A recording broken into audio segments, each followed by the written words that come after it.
자, 이번에는 재고자산에 대해서 학습해 보도록 하겠습니다. 자, 먼저 재고자산의 정의부터 보도록 하겠습니다.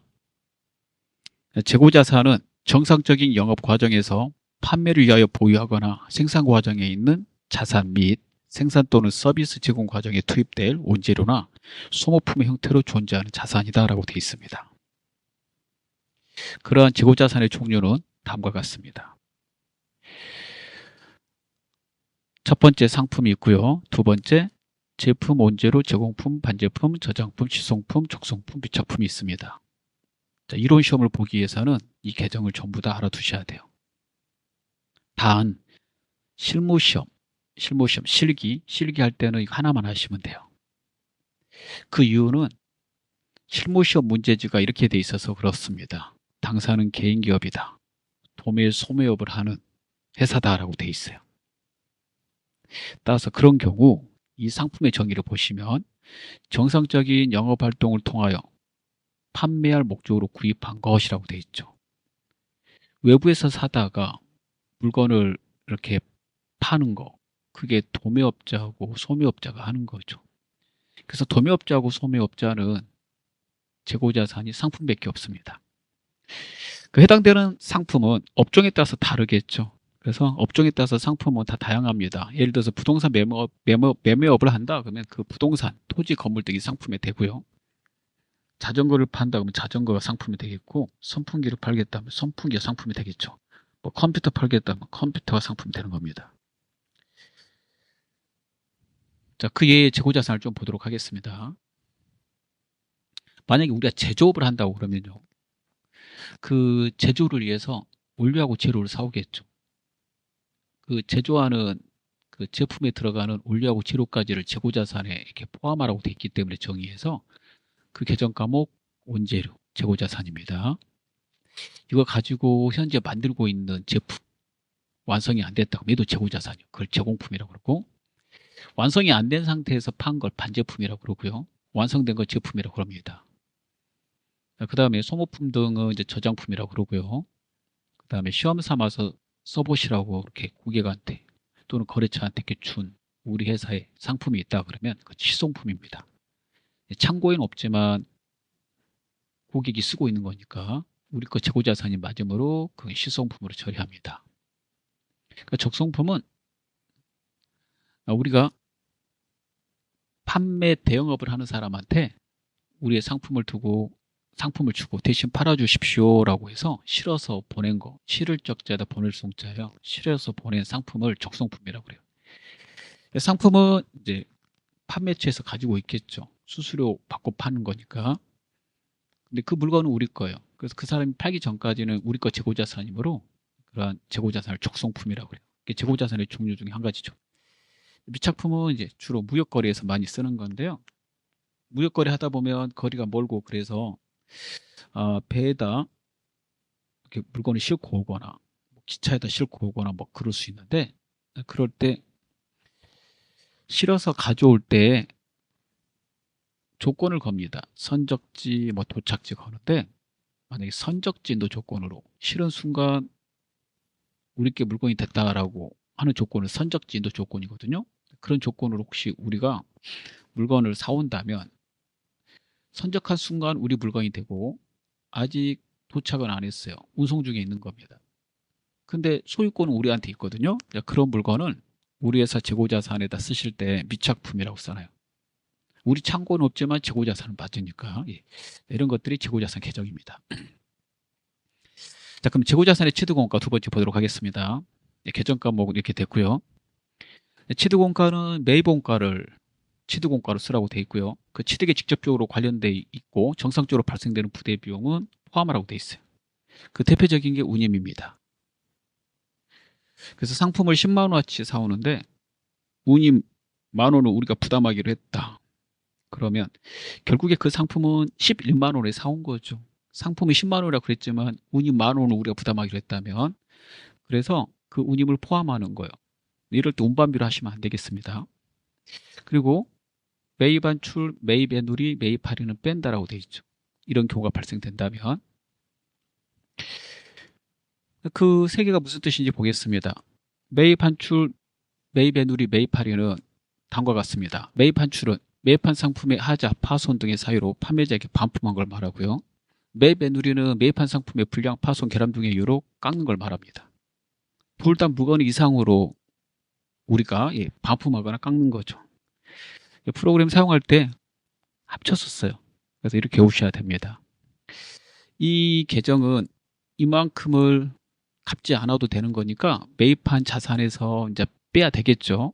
그래서 이거 회계 처리하실 때 대변에 쓰시는 거예요. 자산의 감소가 됩니다. 매입 할인은 우리가 외상으로 사왔을 때 쓰는 계정인데요. 외상으로 사오면 약정서를 쓰게 돼요. 그 약정서에 이런 것들이 있거든요. 이 내용은 20일 내에 갚으면 1% 할인하고 30일까지는 갚아라, 이런 거예요.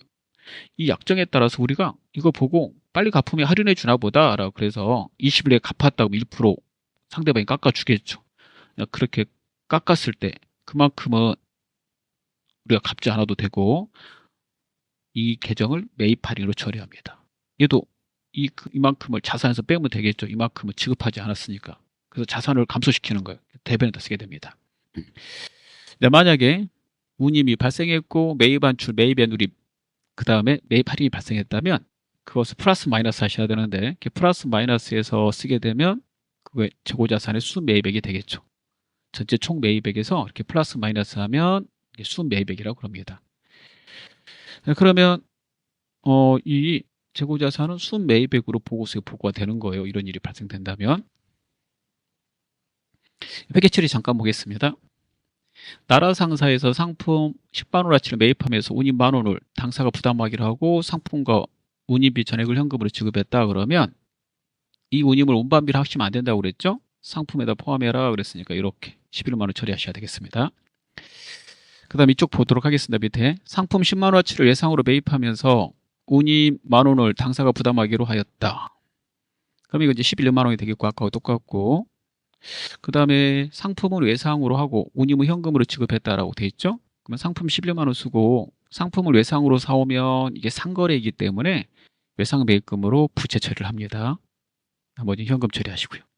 이 계정 알아두시고, 그 다음 매입한 상품의 일부에서 불량이 발생해서 3만 원을 외상 매입금에서 차감하기로 하였다라고 이렇게 나온다면 이 불량이라고 그랬으니까 불량으로 인해서 깎았다는 말이죠. 그러면 그때 쓰는 이름이 매입 애누리인데 프로그램 사용자는 매입 환출 및 애누리를 하니까 매입 환출 및 애누리 쓰시고 이걸 대변에 쓰셔야 돼요.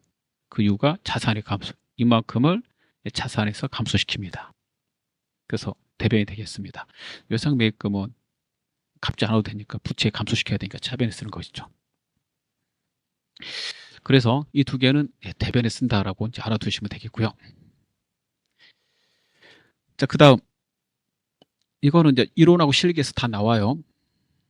그 다음에 상품 이렇게 팔고 사는 거에 대한 회계 처리를 좀 더 해봐야 되겠죠. 그래서 이제 상품 매매 시 회계 처리 이게 들어가는데 이건 이제 매입 쪽으로만 우리가 이제 한번 해봤고요. 매출까지 고려해서 회계 처리한다면 전통적으로 회계 처리했던 방법이 거래가 적은 경우에는 상품 하나 가지고 회계 처리하는 단일 상품 회계 처리가 있고요. 그 다음에 여러 개로 나누어서 회계 처리하는 분할 상품 회계 처리가 있습니다. 분할 상품은 상품을 몇 개의 계정으로 쪼개느냐에 따라서 분할했느냐에 따라서 2분법, 5분법, 7분법, 9분법 이렇게 막 구분해요. 그 중에서 수기로 했던 시절에는 3분법을 가장 많이 사용했습니다. 그런데요, 전산세무회계 프로그램은 2분법을 하고 있어요. 따라서 원래 3분법으로 이론 학습이 많이 이루어져야 되는데 전산세무회계 프로그램을 이용해서 실기 시험도 보고 그래서 이론도 2분법으로 많이 나오고 있습니다. 회계 처리를 2분법을 하기 때문에 그렇죠. 프로그램에 넣기 위해서. 그래서 지금 이 3분법은 간단하게 학습하고 넘어가고 2분법은 실무 시험에서 많이 나오니까 그쪽으로 많이 공부하시면 될 것 같습니다. 어떤 방법을 하든지 간에요, 여러분. 어떤 방법을 하든지 간에 결과는 다 똑같은 것이고 매매 회계 처리를 여러 가지를 개발했다라고 생각하시면 돼요. 그래서 이 부분은 이론에서도 최근에는 많이 안 나오고 있어요. 이론에서 많이 나오는 거는 이제 그 뒤쪽 거 많이 나와요. 수량 파악 방법, 단가 파악 방법 많이 나오고요. 미리 말씀드리면 그 다음에 감모 손실, 좀 얼른 보여드릴게요. 예. 이거 좀 나오고 얘는 많이는 안 나와요. 예. 그래도 그 뜻은 알아야 돼요. 그 다음에 이거 최근에는 이런 것도 나오고 있습니다. 네, 그렇다면 순서대로 수업을 해야 되니까 순서대로 하겠습니다. 첫 번째, 네, 개념을 잡기 위해서 예전에 상품 매매 회계 처리 한번 방법을 보도록 하겠습니다.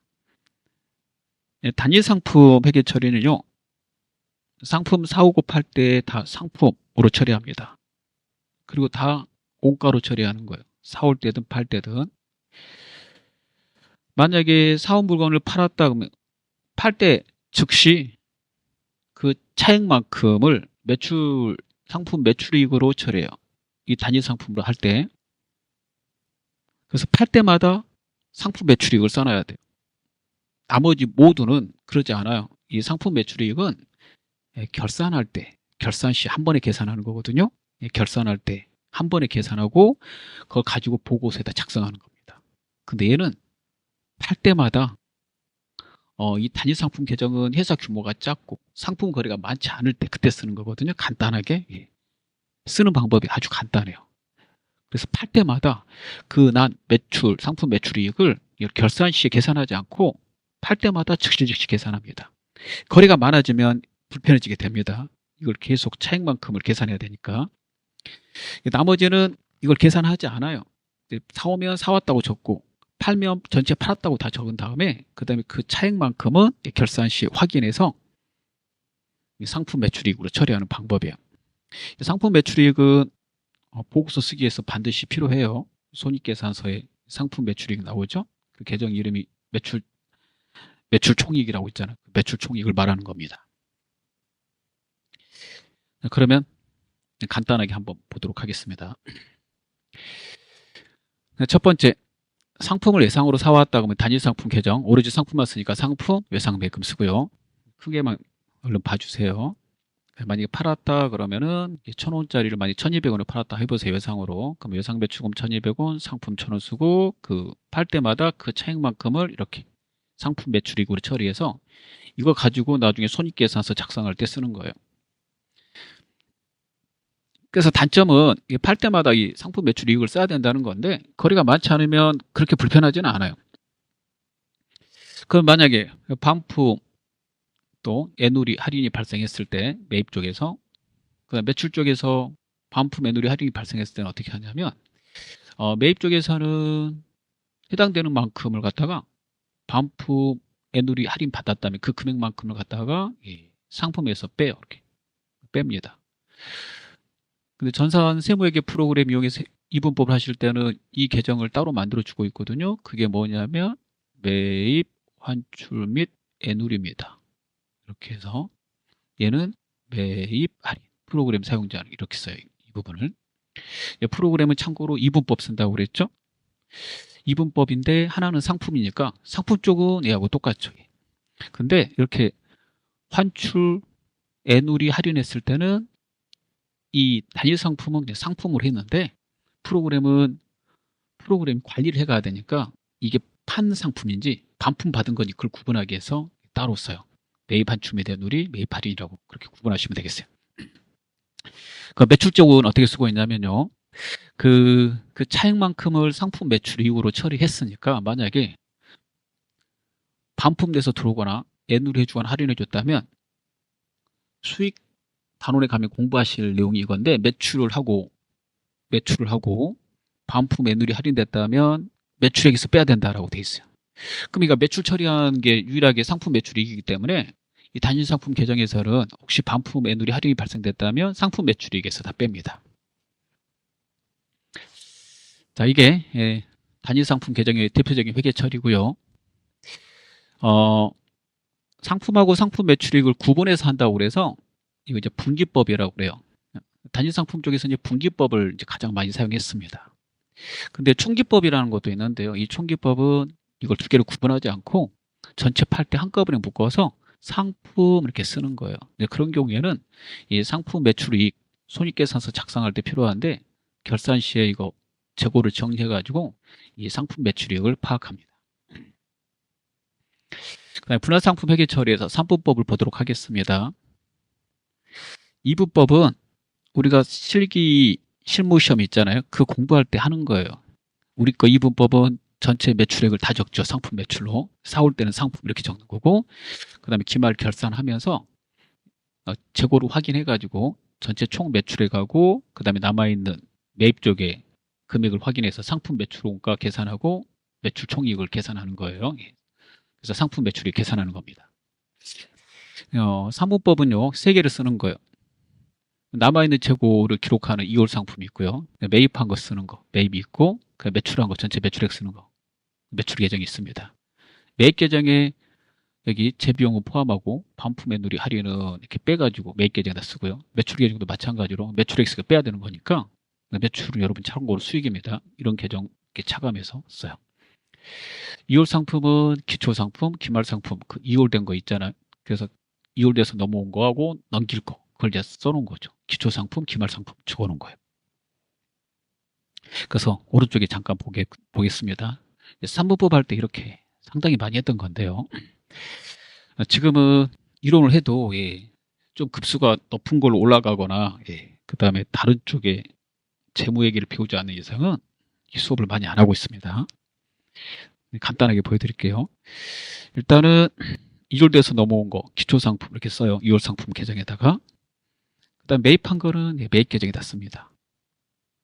이렇게 써주고요. 그 다음에 이 두 개를 이용해 가지고 매출원가를 계산해요. 이 두 개를 이용해서 매출원가 계산하고, 그러니까 전체 매출액은 매출 계정에서 확인하죠. 이렇게 매출 계정이 있고, 그 다음에 매입 계정에 있는 이 매출원가하고 그 다음에 매출 계정에 있는 총 매출액을 비교해서 마지막에 기말에 결산할 때 이 두 개를 손익계정으로 옮기면서 매출 상품 매출이익을 계산해요. 매출 총이익이라고 말하는 상품 매출이익을 계산하는 방식입니다. 간단하게 설명해 보면 매입 계정 기초 상품 재고에다가 제가 임의적으로 써볼게요. 10,000원 있다고 해봐요. 기말에 팔고 남은 건 5,000원 있다고 그러면 이게 두 개가 2월 상품 계정에 있습니다. 매입 계정에 올해 10,000원어치 사왔다고 해보죠. 사온 물건에 하자는 없다고 그럴게요. 얘는 0이라고 하면 돼. 있으면 이제 차감하는 거예요. 자, 그런 다음에 이거 가지고 매출원가를 이제 산정을 하게 되는데, 산정할 때는 얼마치 팔려 나갔어요. 그럼 매출원가를 보는 건데요. 그 산정하기 위해서 먼저 기초상품 재고액 있잖아요. 기초상품 재고액을 가져다가 이게 10,000원이고 남아있는 게 5,000원이잖아요. 그래서 이 부분 기초상품 재고에 있는 10,000원을 가져다가 여기다가 옮겨줘요. 이렇게 10,000원 쓰고 이 부분을 갖다가 휴지선 표시했어요. 혹시 오해를 살까 말하면 이게 10,000원, 그럼 이 부분이 10,000원이겠죠. 10,000원 이렇게. 10,000원 중에 현재 남아있는 게 5,000원이라고 하겠습니다.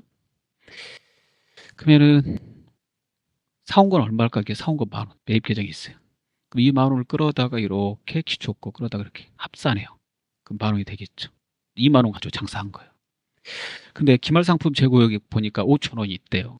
10,000원어치 기초고 있었고 기말에 이월시키고 5,000원이 있다고 그러면 이 5,000원은 팔지 않은 거니까 이 5,000원을 매입 계정에다 가져와요. 그래서 이게 이 부분 5,000원 이렇게 표시한 거 이쪽으로 표시해가지고 이렇게 가져다가 여기에다가 써줘요. 매입 계정으로 대체합니다. 그래서 여기 매입 계정에다 이렇게 대체해가지고 5,000원 써서 20,000원에서 장사를 했는데 5,000원 남았으니까 15,000원어치 팔았다. 이렇게 계산하는 방식입니다. 그래서 이제 매출원가를 산정해요. 매출원가 산정을 어디서 하냐면 매입 계정에다 반출하는 거죠. 그 다음에 전체 매출이익은요. 전체 매출이익은 그래서 이거는 이제 기말에 이렇게 산정을 한다는 거예요. 기말에 매출원가 산정하고 그 다음에 총 매출액을 적은 게 전체 총 매출액을 적은 게 매출 계정이거든요. 매출 계정에다 전체 판 매출을 적어요. 수익이니까 대변에다 적었을 거예요. 매입 한출매 애누리는 없다고 하겠습니다. 그래서 30,000원어치 매출했다 해보죠. 매출원가는 여기 15,000원어치 팔았다고 그랬죠. 20,000원 중에 5,000원 남았다고 그랬으니까. 그러면 이 15,000원 매출원가 있잖아. 여기 이 부분이 15,000원.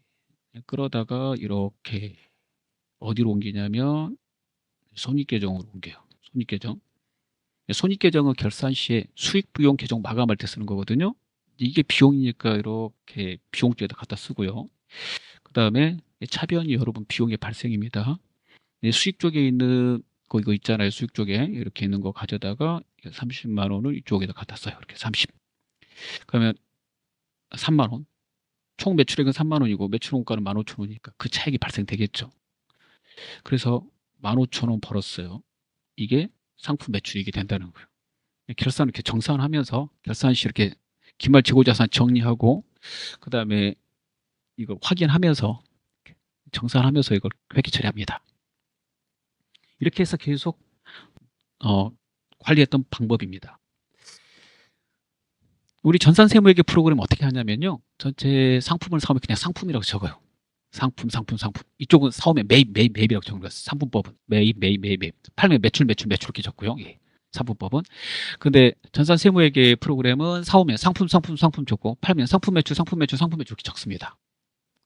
그러면 그 차익분이 있을 거 아니에요. 네, 차익분은 어떻게 하냐면 비슷해요. 이렇게 손익계정에다 갖다 놓고 매입 쪽에 남아있는 기말 재고를 확인해서 매출 원가를 구해내고 여기다 다 적었으니까 즉 상품에다가 2월 상품까지 다 합산해서 놓은 거예요. 전산세무회계 프로그램은. 거기서 매출 원가 가져오고 그 다음에 매출이랑 계정 대신에 상품 매출 쓰는 거거든요. 상품 매출에서 상품 매출을 가져다가 해서 상품 매출 이걸 계산하는 방식입니다. 그렇게 해서 상품 매매 회계 처리를 하고 있어요. 이렇게 설명을 하면 이렇습니다. 단일 상품 계정은 상품을 사오면 상품 적어요. 그런데 상품법은 상품을 사오면 매입이라고 적는 겁니다. 전산세무회계 프로그램은 상품이라고 적어요. 그럼 팔면 어떻게 될까요? 팔면 이게 그냥 상품이라고 써요. 단일 상품은 전체 판매량 전체 금액을 적는데 합쳐서 적는 게 있고 분리해서 적는 게 있다고 그랬잖아요. 이 분리해서 적는 거는 이제 분규법이라고 그래서 원가로 적고 그 차액만큼을 상품 매출이익에서 즉시 팔 때마다 상품 매출이익을 계산합니다. 계산해서 그 매출이익을 다 합산해 가지고 손익계산서 작성하는 건데 분할상품 쪽은 그 상품 매출이익을 팔 때마다 계산하지 않아요. 어차피 상품 매출이익은 결산 시에 필요하는 거니까 보고서 작성할 때. 그래서 팔 때는 상품법은 매출 이렇게 적고요. 전산세무회계 프로그램은 상품 매출 적어요. 제품 팔면 제품 매출 이렇게 적습니다. 그 다음에 매출에서 발생되는 건 다 차감하는 거 다 똑같아요. 그런 다음에 마지막 과정은 얘하고 아주 유사한데 상품법하고 이분법 유사한데 마지막 과정은 이 매입 쪽에서 매출 원가를 산정하기 위해서 2월 상품에서 가져다가 대체해가지고 결산 시에 대체해가지고 매출 원가를 산정했다면 전산세무회계 프로그램은 상품 단일 계정에다가 2월 상품하고 매입을 한 번에 합쳐놨기 때문에 원래 합쳐져 있거든요. 이렇게 대체 분계가 필요 없어요. 대체 분계했잖아요. 가져다가 대체 분계 필요 없이 즉시 매출 원가를 알아내게 되고 매출액 계정에 있는 거 상품 매출이잖아요. 그걸 다 손익계정에다 옮겨가지고 한꺼번에 상품 매출을 계산하는 방식입니다. 전체적인 이해를 돕기 위해서 그 논리만 좀 설명을 드렸습니다. 자, 그래서 이분법으로 하는 전산 세무회계 프로그램은 상품을 사오면 상품 쓰면 되겠고요. 상품 1,000원에 사왔다면 상품. 그 1,000원에 사온 상품을 2,000원에 팔았다. 그럼 상품 매출 2,000원 이렇게 쓰면 돼요. 그러면 그 차액만큼 상품 매출이익은 언제 계산하는 거예요? 결산 시에 재고를 확인해서 금액을 계산해서 상품 매출이익을 계산하는 거죠.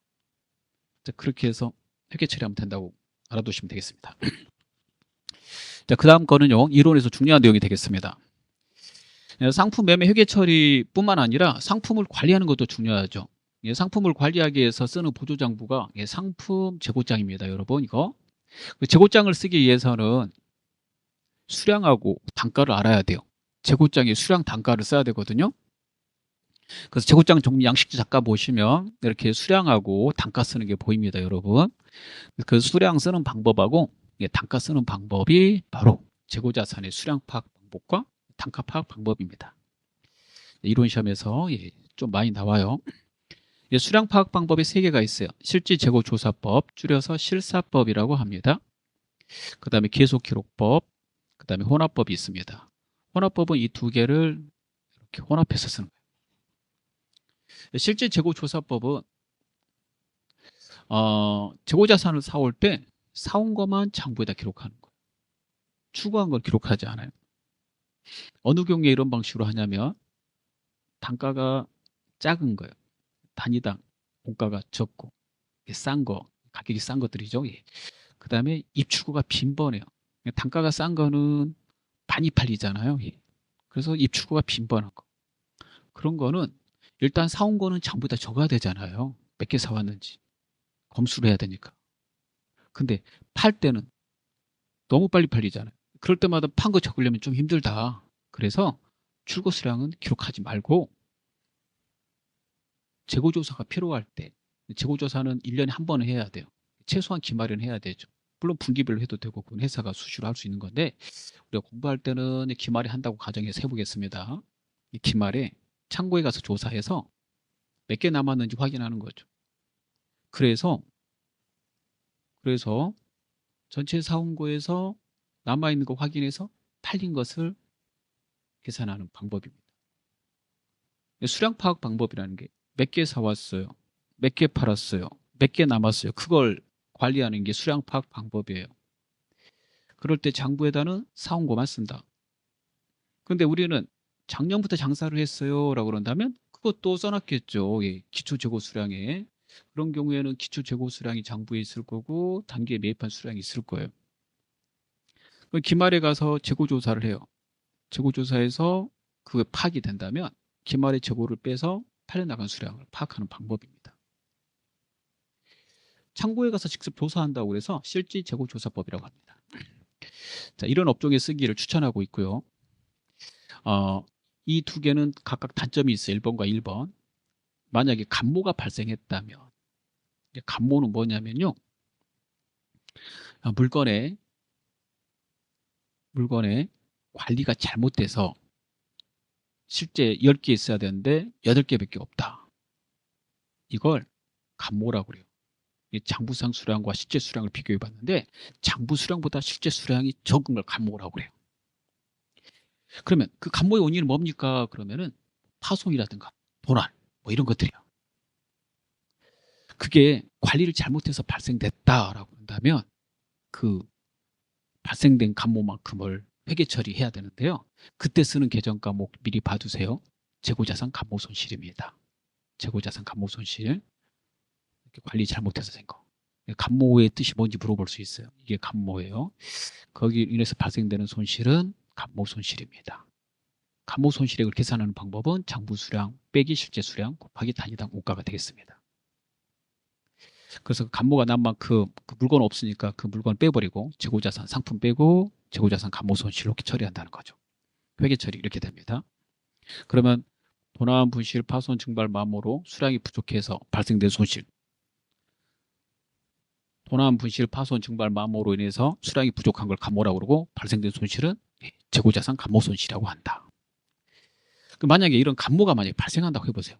발생한다고 했을 때 이 계속기록법으로, 계속기록법이 실제 재고조사법으로 만약에 기록을 했다면 만약에 감모가 있어서 도난됐다고 해보세요. 그런데 얘는 도난이 되는지 안 되는지를 몰라요. 실제 재고조사법 쓰고 계속기록법 쓰고 이런 거 잘 모르거든요. 그래서 어떤 일이 발생되냐면 기초 재고가 0이라고 할게요. 계산 편하게 해서. 매입 10개 매입했어요. 창고에 갔더니 5개만 남아있는 거예요. 기말이 재고 수량이. 그러면 이거는 5개 팔았다라고 그럴 거 아니에요. 근데 여기서 만약에 실제 하나가 감모됐다 해보세요. 하나가 감모됐다. 하나가 감모돼서 그러면은 하나가 감모된 거는 팔린 걸로 얘가 인식하고 있잖아요. 그래서 혹시 감모가 발생된다면 판매 수량이 과대 계산될 수 있다는 거죠. 창고에 있는 것만 빼가지고 나머지 다 팔렸다 그러니까 감모가 발생되면 그 감모분도 팔렸다고 처리된다 이런 거죠. 계속기록법은 입고와 출고가 일어날 때마다 장부에다 다 적는 거예요. 사고 판 걸 다 적는 거예요. 이게 다 적었다 계속 기록했다라고 해서 계속기록법입니다. 장부만 보면 언제든지 파악할 수 있기 때문에 사온 거 썼고 판 거 썼으니까 사온 거에서 판 거 빼면 뭐예요? 나머지가 기말에 남아있는 재고가 되겠죠. 그래서 따로 재고조사를 안 해요. 그래서 실제 조사를 안 합니다. 그래서 이런 거는 어떤 거에 주로 씁니까? 그러면은 고가의 상품을 소량으로 취급하는 업종. 고가의 가방이라든가 고가의 옷을 팔 때는 워낙에 비싸다 보니까 그 물건 하나하나에 대해서 신중하게 관리하지 않을까요? 문제가 생기지 않도록. 그런 거는 관리하는 방법이 팔 때도 쓰겠지 일일이. 비싼 거니까. 그래서 딱 몇 개 있는지 본인이 하는 거예요. 그런 때 이제 계속 기록법을 쓰는 겁니다. 얘네들은 워낙에 고가니까 사온 것과 판 것을 다 적자. 만약에 간모가 발생된다면 어떻게 될까요? 라고 그러는데 창고에 가서 조사를 안 하잖아요. 이쪽은. 그래서 사온 거 10개, 판 거 5개. 그래서 이제 5개 있다고 정부에서 봤는데 간모가 발생돼하고 하나가 사라졌다고 해보세요. 그럼 실제는 4개밖에 없잖아요. 4개밖에 없는데 장부에는 5개 있다고 되는 거죠. 그래서 기말 재고 수량이 과다하게 상되는 단점이 있습니다. 그러면 간모가 발생되면 안 좋은 거잖아요. 그러니까 이거 보다가 이 둘은 간모가 발생되면 수량이 부족하게 된다면 문제가 생기는데 우리가 간모가 많이 발생되는 그런 회사예요. 그러면 이 2개의 방법을 쓰면 문제가 발생될 것 같은데요. 그런 경우에는 혼합법 씁니다. 혼합법은 간모가 많이 발생되는 업종에 쓰라고 되어 있고요. 그런 업종이 유통업이죠. 유통업종에서 혼합법 쓰는데 사고 판 것을 다 기록하고요. 창고에 가서 조사도 하는 거예요. 그래서 만약에 장부에 있는 거하고 조사한 수량이 틀리면 간모잖아요. 그래서 그 간모가 발생되면 집중적으로 관리해야 되겠죠. 그런 경우에는 수량 파악 방법으로 혼합법을 쓰라고 되어 있습니다.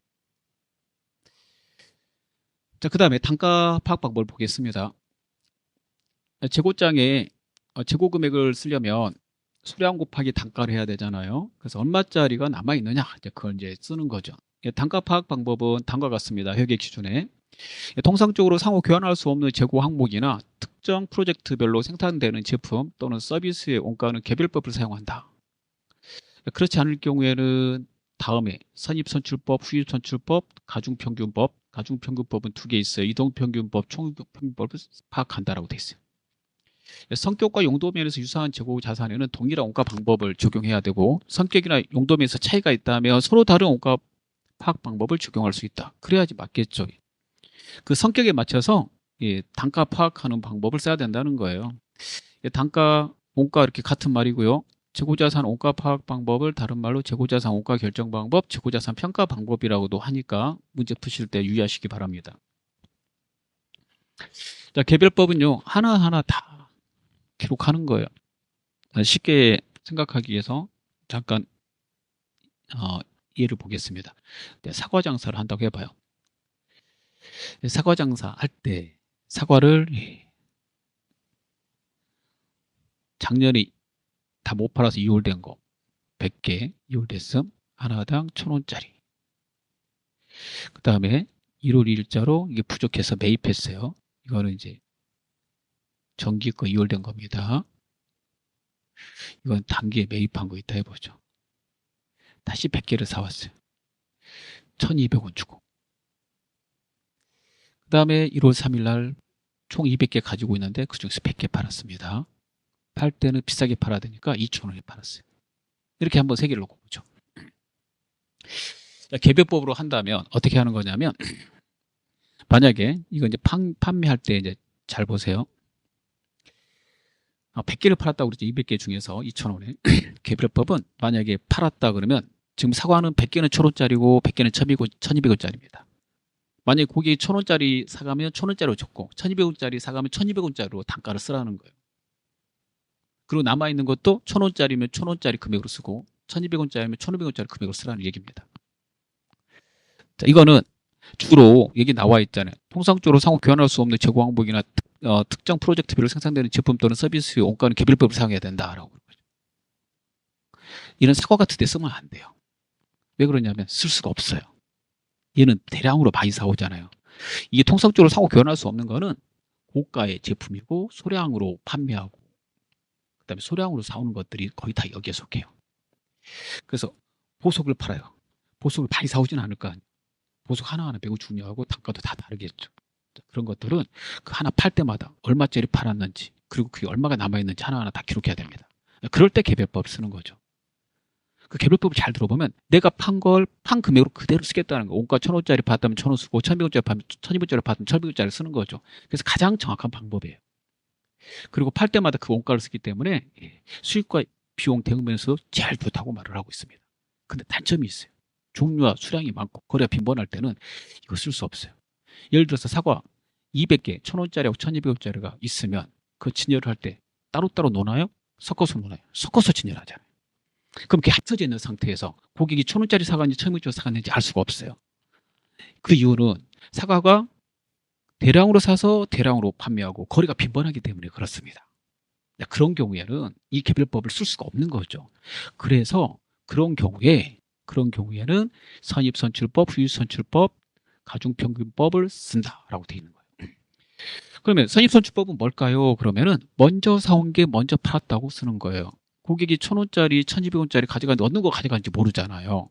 그걸 가져간 걸 아는 거는 개별법이지. 원래 가져간 걸 써야 되는 게 맞아요. 개별법이 제일 정확하지만 모든 업종에 쓸 수가 없어요.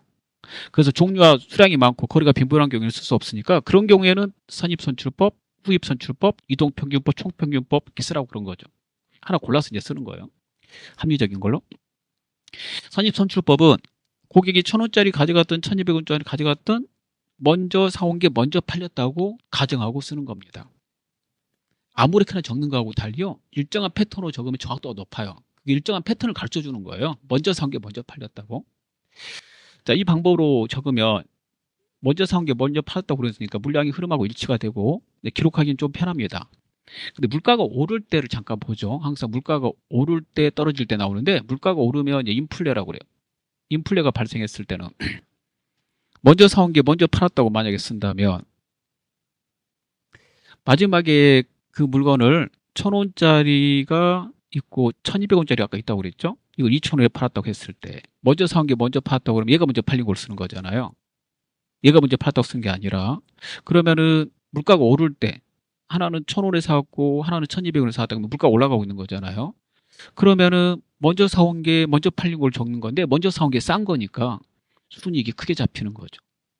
그럼 남아있는 거는 비싼 것만 남아있잖아요. 1,200원짜리가 남아있을 거 아니에요. 먼저 사온 게 먼저 팔렸다고 쓰기 때문에 그것이 기말의 재고 원가는 최근의 원가로 기록되고 있고 만약 물가가 상승 중이라면 기말의 재고 원가는 이제 크게 잡히는 거예요. 그래서 물가가 오를 때 이렇게 해가지고 결론을 시험에서 많이 내는데 이거 물어봐요. 기말 재고가 가장 크게 잡히는 거 선입선출법입니다. 여기 있는 방법 중에서. 자, 계속해서 보죠. 그 다음에 후입선출법이 나와요. 후입선출법은 가장 나중에 매입한 재고자산이 가장 먼저 판매되는 걸로 해서 적는 겁니다.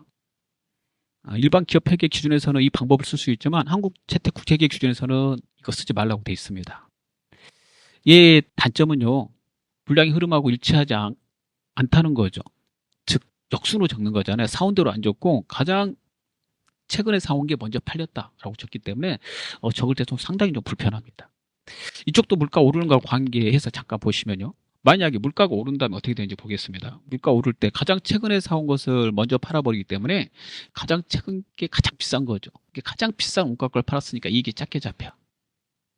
그래서 이익 크게 잡히는 거 선입선출법이고 가장 작게 잡히는 게 후입선출법입니다. 평균법은 평균되기 때문에 중간을 형성하고 있는데 같은 평균법이라 할지라도 이동평균법이 총평균법보다 이익이 더 크게 잡혀요. 계산해 보시면. 이동평균법과 총평균법을 가중평균법이라고 그래요. 가중평균법.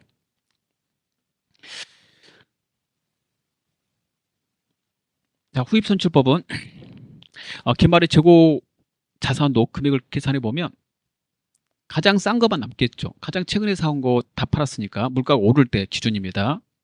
그리고 그거는 가장 과거의 그 재고잖아요. 그래서 기말의 재고 원가는 과거의 원가로 계산됩니다.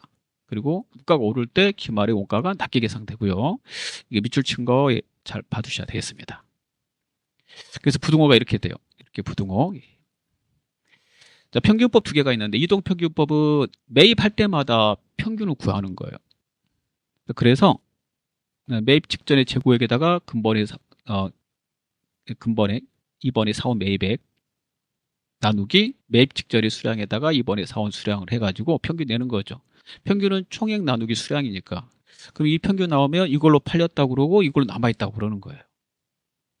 총평균법은 기말에 한 번에 전체 총 매입액에서 총 수량으로 나누어서 계산합니다. 계산하기가 제일 편하긴 하겠지만 이 기말까지 기다려야 된다는 단점이 있죠. 그 원가를 하려면 평균을 내기 때문에 물가가 오르거나 떨어질 때 중간을 형성하고 있어요. 얘네들은. 그래서 기말의 재고 가장 물가가 오를 때 크게 잡히는 거 선입선출법. 가장 최근에 사온 거 남아있어서 최근에 사온 게 가장 비싼 거죠. 후입선출법은 가장 옛날 게 남아있는데 그게 물가가 오를 때 가장 싼 거잖아요. 그래서 선입선출, 이동, 총, 후입선출법 외우시고요.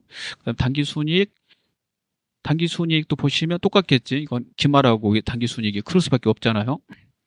이거는 싼 것을 다 팔았으니까 싼 걸 먼저 팔았잖아요. 비싼 것만 남아있는 거고. 그래서 가장 싼 걸 가장 비싸게 판 것이므로 이익이 크게 잡히니까 단기순이익의 선입선출법이 제일 크게 잡힐 거고, 후입선출법은 가장 최근에 사온 것을 먼저 파는 건데 가장 최근 게 물가가 오를 때 제일 비싼 거잖아요. 그래서 이익이 조금 잡힌다는 거예요. 매출 원가는 팔려나간 원가니까 팔려나간 원가가 제일 비싸게 팔려나간 거는 후입선출법이 되겠죠. 가장 최근에 사온 걸 팔았다고 그랬는데 물가가 오를 때 가장 최근에 사온 게 제일 높은 거잖아요. 그래서 부등호가 거꾸로 됩니다. 이 부등호 물어보면 이렇게 답을 하시면 되겠고요. 각각 특징에 대해서 물어볼 수 있으니까 한번 읽어보시면 되겠습니다. 개념은 좀 잡으셨죠? 그 다음에 재고장 쓰는 거는 시험에 안 나오는데요. 재고장 쓰는 방법은 좀 알아야 돼서 간단하게 설명을 드리고 그 다음으로 넘어가도록 하겠습니다. 상품을 관리하려면 재고장을 쓰셔야 되는데요. 재고장 쓰려면 수량하고 단가를 알고 있어야 돼요. 몇 개 사왔고 몇 개 팔았고 그 수량, 그 다음에 단가는 얼마짜리인지. 단가 쓰는 방법에는 이렇게 선입, 후입, 이동, 총이 있으니까 적절한 걸 선택해서 쓰셔야 되겠습니다. 쓰는 방법은 이렇습니다. 한 종류의 상품만 기입한다. 그래서 우리가 사과 팔고 배 팔고 막 예를 들어서 하는 거죠. 그런다면 사과는 사과대로 배는 배대로 기입해야 된다 이런 거예요. 가방 판매한 회사가 있다 그러면 A 가방, B 가방 있다 그러면 A 가방, B 가방 이렇게 써야 돼요. 상품이 여러 개 있으면 A 상품, B 상품이 적어야 되고, 그 매입은 인수란에 쓰고 매출은 인도란에 원가로 기입하며 재고 관리해야 되니까 원가를 써야 되겠죠. 잔액란에는 현재 재고를 원가로 기재한다. 이거 말하는 거 이거 지금 인수, 인도, 잔액. 그 다음에 그거 쓰실 때 매입한 물건의 환출, 반품입니다. 매출한 물건의 반품. 이건 이제 상품이 들어오고 매입한 거 이거 주는 거고, 반품시켜버린 거고, 매출한 거는 들어온 거예요. 그래서 나갔다 해서 출자 쓴 거고, 들어왔다 해서 입자 쓴 겁니다. 그 다음에 매입애누리, 매입할인은 붉은속으로 기재하며 이렇게 수기 시절에 썼던 게 방식이에요. 매입 환출은 인수란에 매입 쪽이니까 인수가 매입 쪽에 있거든요. 그 다음에 매출 한입은 매출했는데 다시 들어온 거는 인도란에 쓴다. 이게 쓰는 방법이죠. 그 다음에 한 달에 한 번씩 마감하는데 마감하실 때 차올 6월 수량은 인도란에 기재한다. 여기 인도란에 기재하라는 말이에요. 쓰는 방법을 자세히 설명하고 있어요.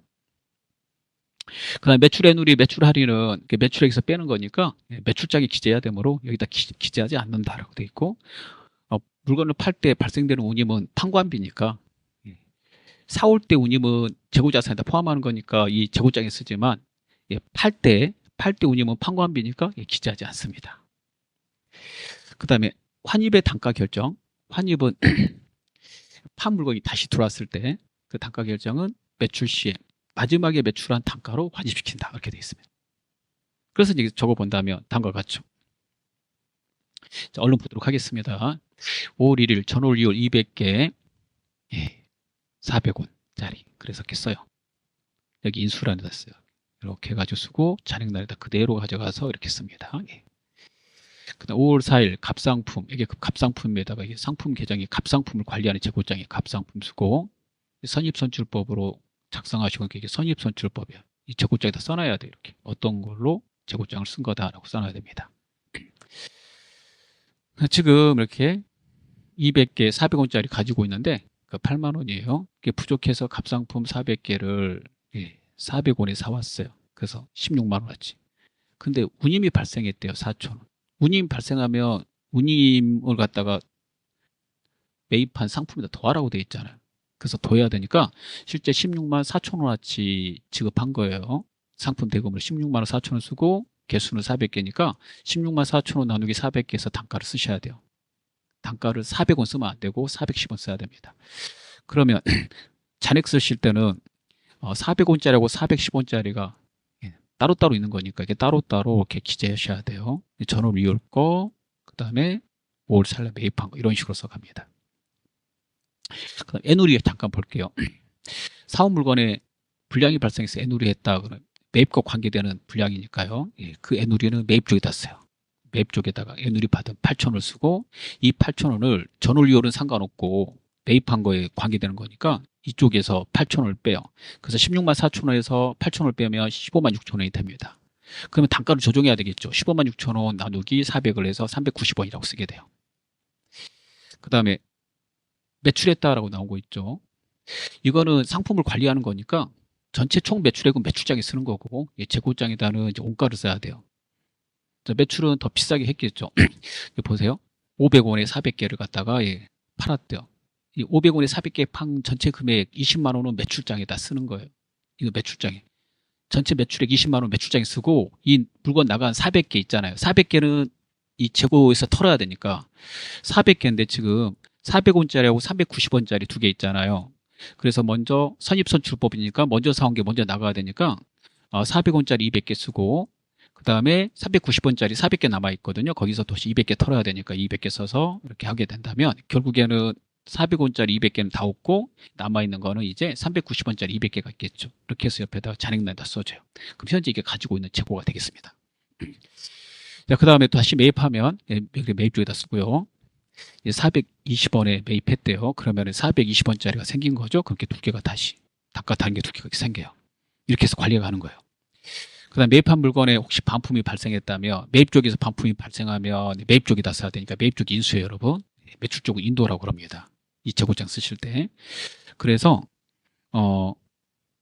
여기 23일자로 19일 매입 상품 중에서 파손 100개 반품했다 그러니까 이 100개 420원짜리 반품했다는 거잖아요. 42,000원짜리. 그러면은 이 100개를 빼야 되잖아요.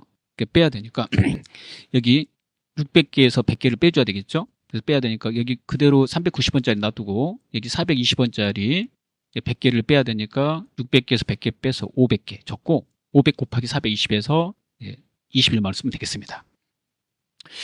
자, 그 다음에 매출이 발생되면 다시 600개 팔았다고 그랬죠. 순서대로 매출해가 되니까 여기서 200개 여기서 400개 하게 되고 그러면 이제 100개 남겠죠. 420원짜리 이렇게 쓰고 그러니까 매출했는데 반품돼서 들어왔대요. 들어오면 우리 창고에 쌓이는 거 아니에요. 그렇게 매출된 게 반품돼서 들어오면 인도 쪽에다 써야 돼요. 그래서 100개가 반품돼서 들어왔어요 라고 그런다면 그걸 가져다가 플러스 해야 되니까 기존에 100개에다 100개 플러스해서 200개 이렇게 해서 써주게 됩니다.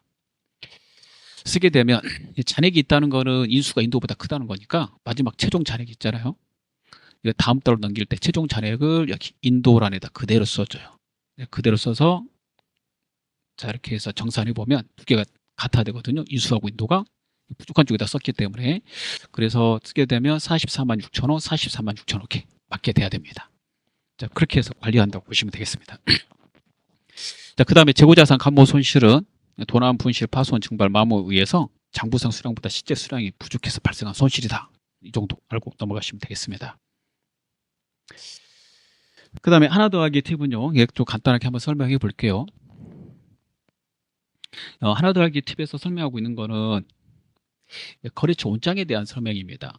상품을 팔면 외상으로 팔 때 그 거래처를 관리하라고 돼 있어요. 그 거래처 관리하기 위해서 쓰던 장부가 거래처 원장이에요.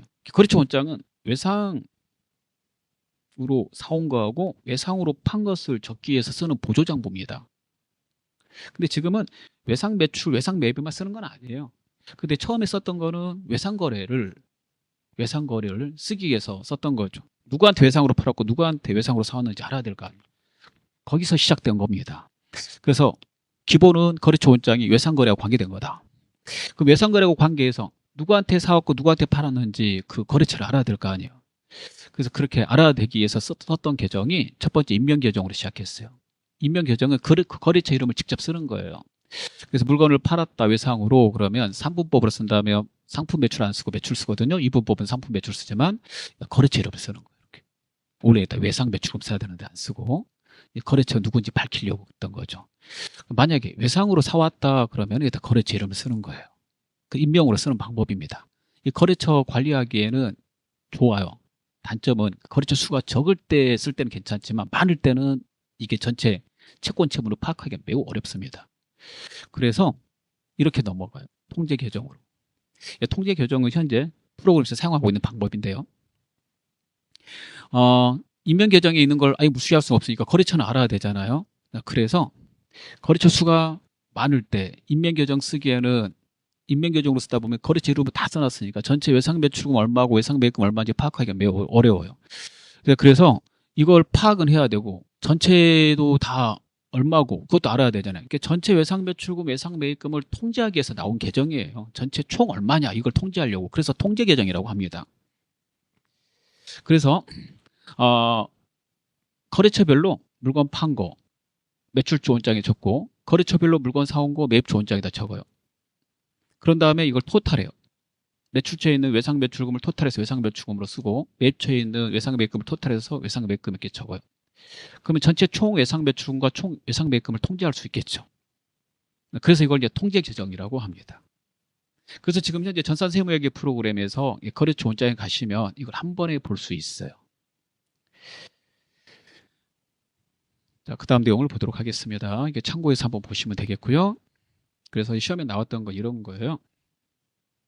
전체 총 외상 매출금을 구하세요라고 그러고 이렇게 보여줬어요. 두 개 거래처를 보여줬습니다. 그러면은 이 거래처별로 물건 판 거면 매출 조원장, 사온 거면 매입 조원장 보는 건데 매출하고 관계되는 외상 매출금이니까 여기에다가 이거 통제하려고 만든 계정이라고 그랬죠. 전체 외상 매출금 얼마인지. 그래서 장일 상점에 받아야 될 돈, 밀인 상점에 받아야 될 돈 이걸 합산해서 여기에다가 이렇게 써주고 그 다음에 외상대금 받은 거, 밀인 상점 거 받은 거 그런 거는 외상 매출금 장부 대변에서 해야 되는 거거든요. 그래서 이렇게 쭉 옮겨 적은 거예요. 20만 원. 그 다음에 여기 23일 거 두 개 있죠. 이거 23일, 23일 이거 20만 원 있는 거고 여기 20이네 여기. 얘 38만 원은 이쪽에 20에다가 여기 더한 거예요. 그렇게 한 번에 파악되잖아요. 그래서 이거 얼마냐라고 이제 물어봤어요. 이렇게 거래처 두 개 주고 그러면 이게 왼쪽에 있는 거 두 개 전체 총 외상 매출금 그 다음에 외상 매출금에서 빼야 되는 거 회수한 거 그 다음에 반품 매누리 대손 빼야 되는 거 있잖아요. 그런 거 대변 쪽에 있는 거 이렇게 다 옮겨 적어서 계산하시면 되겠습니다. 계산해 보라고 이제 문제가 됐습니다. 네, 그 다음에 마지막 보도록 하겠습니다. 기말에 재고자산을 파악할 때 그 재고자산이 우리 건지 우리 게 아닌지 그걸 이제 포함 여부라고 그러는데 그 결정하는 재고자산을 보도록 하겠습니다. 첫 번째 쉬운 것부터 먼저 해보도록 하겠습니다. 앞에서 좀 언급했던 시송품이라는 계정이 있습니다. 시송품은 고객한테 시험 삼아서 써보세요 라고 준 겁니다.